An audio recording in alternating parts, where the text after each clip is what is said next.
అలానే మిసెస్రావు అమెరికా అధ్యక్షుని ట్రంప్ని నిద్రలేని రాత్రులు గడిపేలాగా చేస్తూ ఉన్నారు నరేంద్ర మోడీ గారు. భారత ప్రధానమంత్రి నరేంద్ర మోడీ గారు వేస్తున్నటువంటి ఎత్తుగడల దెబ్బకి అమెరికా అధ్యక్షుడు ట్రంప్ మైండ్ దొబ్బింది అని చెప్పొచ్చు. ఆ పదజాలం వాడకూడదు కానీ బట్ వాడుక భాషలో దాన్ని వాడటంలో తప్పులేదు ట్రంప్ విషయంలో అనేది మనం భావించడానికి అవకాశం ఉంది. ఎందుకంటే ఆయన తీసుకున్నటువంటి నిర్ణయాలు కానీ ఆయన ఇస్తున్నటువంటి స్టేట్మెంట్లు కానీ గమనిస్తూ ఉంటే ఆయన ఒక రకంగా ఓడిపోయారు, ఒక రకంగా అవమానపడ్డారు, ఒక రకంగా షేమ్కి గురయ్యాడని చెప్పొచ్చు నరేంద్ర మోడీ గారు వేసినటువంటి ఎత్తుగడల దెబ్బకు. ఏ కారణం చేతనంటే పాకిస్తాన్ ఆర్మీ చీఫ్ మునీర్ని అమెరికా పిలిపించుకున్నారు. అమెరికాలో విందిచ్చారు. దేని గురించి ఇచ్చారు? భారతదేశం ఎక్కడో ఎదిగిపోతుంది ఆర్థికంగా, లేదంటే రక్షణ పరంగా బలోపేతం అవుతుంది అనే హైరాణతోటి పాకిస్తాన్ని దగ్గర తీసేటువంటి ప్రయత్నంలో ఆపరేషన్ సింధూర్లో పరారీలో అండర్ గ్రౌండ్లో ఉన్నటువంటి పాకిస్తాన్ ఆర్మీ చీఫ్ మునీర్ని పిలిపించుకొని వైట్ హౌస్లో విందిచ్చారు ట్రంప్. అంతేకాదు నోబెల్ శాంతి బహుమతి కోసం ప్రతిపాదన పాకిస్తాన్ చేత చేయించుకున్నారు. అంతకన్నా అవమానం ట్రంప్కి ఇంకేముంటుంది? అమెరికా అధ్యక్షుడికి పాకిస్తాన్ చేత ఒక ఉగ్రవాద ప్రోత్సహించేటువంటి దేశంగా అంతర్జాతీయంగా గుర్తింపబడిన పాకిస్తాన్ చేత నోబెల్ శాంతి బహుమతి కోసం ప్రపోజల్స్ పెట్టించుకున్నారు ట్రంప్. ఆ తర్వాత ఇంకో స్టెప్ కూడా వేశారు. ఫ్లోరిడాలో ఒక మీటింగ్, పాకిస్తాన్కి సంబంధించినటువంటి వాళ్ళు అమెరికాలో ఉంటే వాళ్ళతో ఒక మీటింగు ఏర్పాటు చేసి దానికి ముఖ్య అతిథిగా పాకిస్తాన్ ఆర్మీ చీఫ్ మునీర్ని అక్కడ పెట్టి ఆయన చేత ఒక స్టేట్మెంట్ ఇప్పించారు. ఏంటి? భారతదేశం మీద అణుయుద్ధం చేపిస్తాము, అణుయుద్ధం చేస్తాం మేము అనే ఒక స్టేట్మెంటు మునీర్ ఇచ్చారు. ఆ స్టేట్మెంట్ ఎక్కడ ఇచ్చారు? అమెరికాలో ఇచ్చారు. అమెరికా గడ్డ మీద ఇచ్చారు. అది అమెరికా అధ్యక్షుడు ట్రంప్కి షేమ్ వాస్తవంగా. ఎందుకంటే అమెరికా గడ్డ మీద పాకిస్తాన్కి సంబంధించిన ఆర్మీ చీఫ్ భారతదేశం మీద నేను అణుయుద్ధం చేస్తాను, అణుయుద్ధం చేయడానికి నేను సిద్ధపడతాను, సింధు జలాలను ఇవ్వకపోతే అని చెప్పి ఆయన స్టేట్మెంట్ ఇచ్చారు అని అంటే అది అమెరికాకి షేమ్, అమెరికా అధ్యక్షుడికి షేమ్. ఒకవైపు నేను 6 యుద్ధాలను ఆపేశాను, ఆపరేషన్ సింధు సందర్భంగా సీజ్ ఫైర్కి నేనే కారకుడిని అని చెప్పి పదే పదే ట్రంప్ చెప్తూ ఉంటాడు. ఇప్పుడు దాదాపు అనేక వేదికల మీద అంతర్జాతీయంగా 30 సార్లు చెప్పారని చెప్పి చెప్తూ ఉన్నారు. ఇంకొక 30 సార్లు కూడా చెప్పొచ్చు ట్రంప్ సీజ్ ఫైర్ నేనే కర్తను కర్మ క్రియ అని చెప్పి చెప్పొచ్చు. కానీ ఆ రోజు ఏం జరిగింది అనేది అంతర్జాతీయ సమాజానికి తెలుసు. యాక్చువల్గా పెహల్గాం దాడి ఎప్పుడు జరిగింది? సౌదీలో ఉన్నప్పుడు ప్రధానమంత్రి నరేంద్ర మోడీ గారు ఇక్కడ పెహల్గాం దాడి జరిగింది. ఆ పెహల్గాం దాడి జరగడాన్ని సౌదీ రాజు బాధపడ్డారు, సౌదీ రాజు కొంత ఫీల్ అయ్యారు. అందుకే పాకిస్తాన్కి చివాట్లు పెట్టారు. పాకిస్తాన్కి చివాట్లు పెట్టడంతో పాటు పాకిస్తాన్కి భారతదేశానికి మధ్య సయోధ్య కుదిర్చేటువంటి ప్రయత్నం ఆయన చేశాడనేది అంతర్జాతీయ మీడియాలో అప్పట్లో వచ్చినటువంటి న్యూస్. కానీ ఆ క్రెడిట్ని ట్రంప్ తన ఖాతాలో వేసుకుంటున్నారు.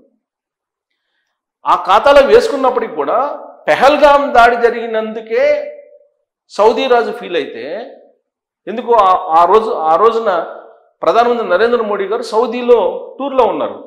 సౌదీ టూర్లో ఉన్నప్పుడు పాకిస్తాన్ ప్రేరేపిత ఉగ్రవాదులు పెహల్గాంలో అక్కడ హిందువులని కాల్చి చంపడాన్ని నిరసించారు. ఆయన సౌదీ రాజు అవమానంగా ఫీల్ అయ్యారు. అదే ట్రంప్ అమెరికా గడ్డ మీద పాకిస్తాన్ ఆర్మీ చీఫ్ భారతదేశం మీద అణుయుద్ధాన్ని చేస్తానని చెప్పి షేమ్ ఫీల్ కావట్లే ట్రంప్. మరి ఇది ట్రంప్ యొక్క నీతియా, లేదంటే ట్రంప్ యొక్క అపరిపక్వత, లేదంటే ట్రంప్కి అసలు మైండ్ బ్లాంక్ అయిపోయిందా నరేంద్ర మోడీ గారు వేస్తున్నట్టు ఎత్తులకి అనేది ఇప్పుడు చర్చ జరుగుతుంది. కారణం ఏంటి? ఒకవైపు ఆయన రష్యాతోటి చర్చలకి దిగాడు ట్రంప్. ఆ సందర్భంగా ఈ చర్చలు ఫలప్రదం కావాలంటే అటు అమెరికా ఇటు రష్యా వాళ్ళిద్దరి మధ్య ఉన్న సంబంధాలు, అలాగే ఉక్రెయిన్ని నచ్చజెప్పడం, ఇవన్నీ కూడా అమెరికా చేయాలి. ఎందుకంటే మధ్యవర్తిత్వం వహిస్తున్నానని చెప్పి ట్రంప్ చెప్పుకుంటున్నారు కాబట్టి. ఆ చర్చలు ఫెయిల్ అయితే దాని యొక్క ఎఫెక్ట్ భారతదేశం మీద పడుతుందని చెప్పి బ్లాక్మెయిల్ దిగారు ట్రంప్. రష్యా ఉక్రెయిన్ మధ్య యుద్ధం జరుగుతుంది. ఆ యుద్ధాన్ని ఆపేయాలని చెప్పి ట్రంప్ ప్రయత్నం చేస్తున్నారు. ఆ క్రమంలో ఇండియా మీద ఒత్తిడి తీసుకొచ్చి ఇండియా భుజం మీద తుపాకీ పెట్టి రష్యాని కాల్చాలనే ప్రయత్నం చేస్తున్నట్టు ట్రంప్. అంటే ఆయన సొంతంగా బలం కలిగినటువంటి నేత కాదు. అమెరికా దానికై అది బలమైనటువంటి దేశం కాదు అనేటువంటి విషయాన్ని పరోక్షంగా ట్రంపే అంగీకరిస్తూ ఉన్నాడు. అసలు అమెరికా గడ్డ మీద పాకిస్తాన్ ఆర్మీ చీఫ్ నేను అణుయుద్ధం చేస్తాను భారతదేశం మీద అని చెప్పి స్టేట్మెంట్ ఇవ్వటం అంటేనే అమెరికా అధ్యక్షుడు పరువు పోయింది. అమెరికా దేశం యొక్క పరువు పోయింది. ఆ దేశానికి ఉన్నటువంటి సార్వభౌమాధికారం కూడా దెబ్బతింది. యాక్చువల్గా ఆ సందర్భం, సమయం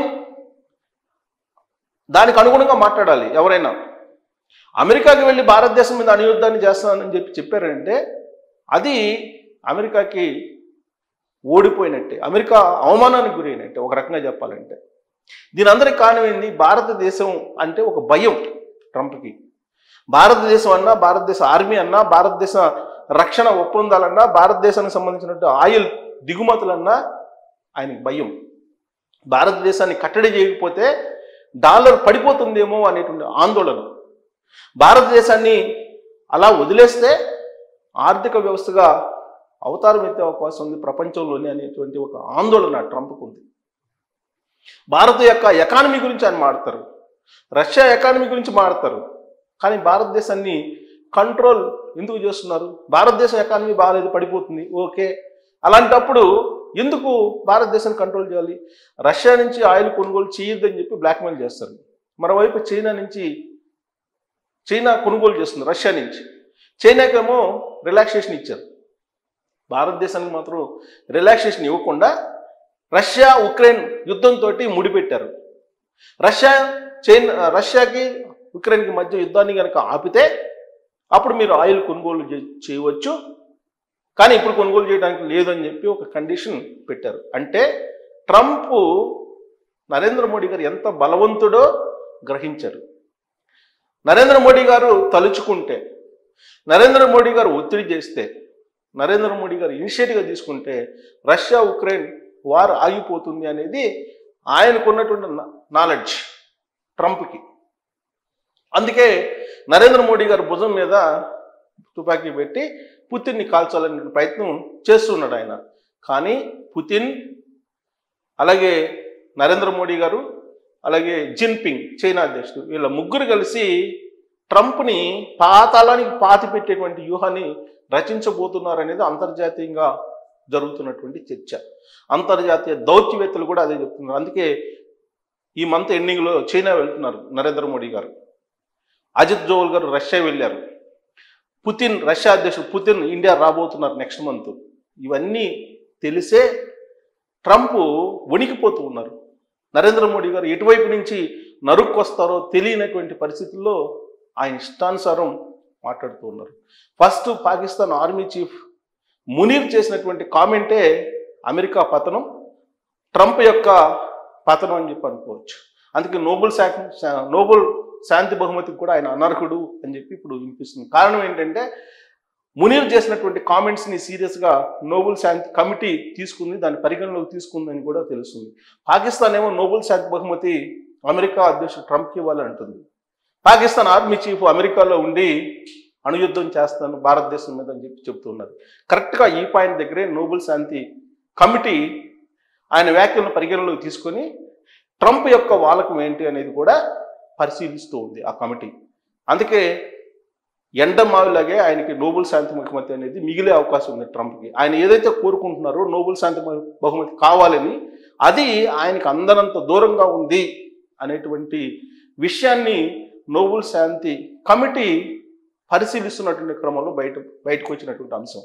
మరి ఆయనకి నోబెల్ శాంతి బహుమతి ఇవ్వాలా, ఆయన అర్హుడా, ఆయన ఆ అర్హత కలిగి ఉన్నాడా అనే దాని మీద మీరు కామెంట్ చేయొచ్చు. Thank you.